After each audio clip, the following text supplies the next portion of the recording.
Connu pour ses performances dans le domaine de la riziculture, le village de Diagobel continue de prendre des initiatives, notamment durant les vacances hivernales. Nous avons eu beaucoup d'intérêt à faire ça parce que ça nous a permis d'abord d'arriver à 60 hectares parce qu'on a 50 hectares qu'on a travaillé. Nous sommes ici dans le jardin du village qui fait 10 hectares.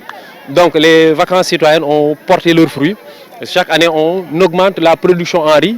Nous augmentons aussi le nombre d'hectares cultivés. C'est grâce à la semaine citoyenne qu'on fait ça. Pour encourager les jeunes à retourner vers l'agriculture, une activité qu'ils ont commencé à tourner le dos, il fallait promouvoir la mécanisation. Pour montrer aux populations, tant que ce n'est pas la mécanisation, les jeunes ne reviendront pas au village parce qu'ils ont commencé à fuir. Et c'est ainsi que les populations ont dit, bon, qu'est-ce qu'on va faire? La première année, bon, on avait commencé par louer un tracteur. On a loué un tracteur et on a cultivé. Après ce tracteur, l'État a eu à nous solliciter un tracteur à l'aide de Robert Sagna, qu'on a adressé une correspondance dans un tracteur. C'est ainsi qu'avec le tracteur, on a pu faire tout ce qu'il fallait pour écrire au maire de la commune, écrire aux certains députés de la région qui nous ont accompagnés en carburant pour nous aider à aménager. Aujourd'hui, les efforts du village ont porté leurs fruits, changeant la vie des habitants de la localité. On peut dire alhamdoulilah parce qu'on a atteint l'autosuffisance alimentaire en riz, parce qu'on n'achète pas de riz. Hier même, il y a eu des gens qui viennent acheter du riz de Diagobel. C'est grâce à ça, parce qu'on a remembré nos rizières et le remembrement a porté ses fruits. Donc on est à 50 hectares comme je vous l'ai dit et on n'achète plus de riz. On n'achète plus de riz parce qu'on a commencé à commercialiser petit à petit le riz de Diagobel. Donc concernant le riz, nous, on a atteint l'autosuffisance alimentaire en riz. On n'a pas de problème par rapport à ça. Peut-être d'autres problèmes, mais le problème de riz est réglé ici à Diagobel. Mais ces résultats ont été obtenus grâce à l'accompagnement et l'encadrement de partenaires, des structures de l'État aussi, comme l'ANCAR, qui innove. Là aussi, on a mis en place des parcelles de démonstration. On essaie d'introduire des nouvelles technologies agricoles. Comme on est confronté à un problème de changement climatique, les producteurs devraient s'adapter, c'est-à-dire on devrait choisir des variétés qui sont adaptées à ces changements climatiques.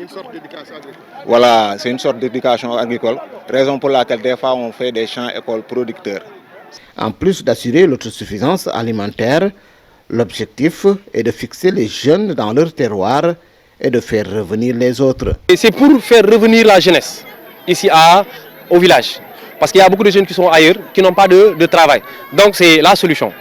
Revenir ici, faire revenir beaucoup de jeunes ici, qu'ils sachent que la réussite peut être ici, au village. Et cultiver la terre, parce que c'est 10 hectares. Nous sommes en hivernage, c'est pour la riziculture. Après l'hivernage, nous projetons de faire du maraîchage dans ces 10 hectares.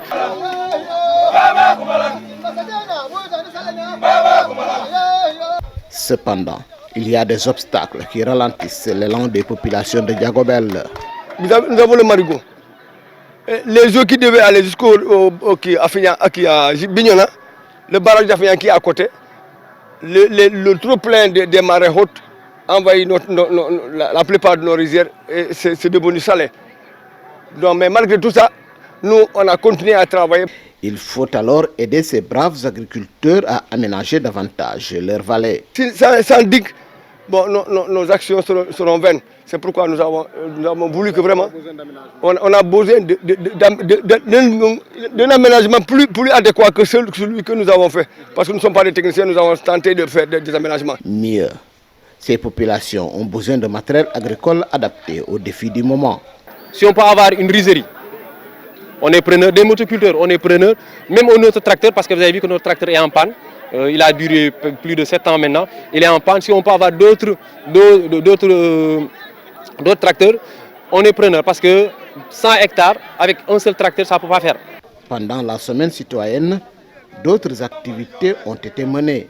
Mais aussi, lors de cette semaine citoyenne, nous faisons d'autres actes comme la distribution de fournitures scolaires à tous les enfants du village, tous les enfants sans exception du village. Et ça a porté ses fruits aussi parce que les résultats ont amélioré, le taux de scolarisation aussi a augmenté grâce à ça.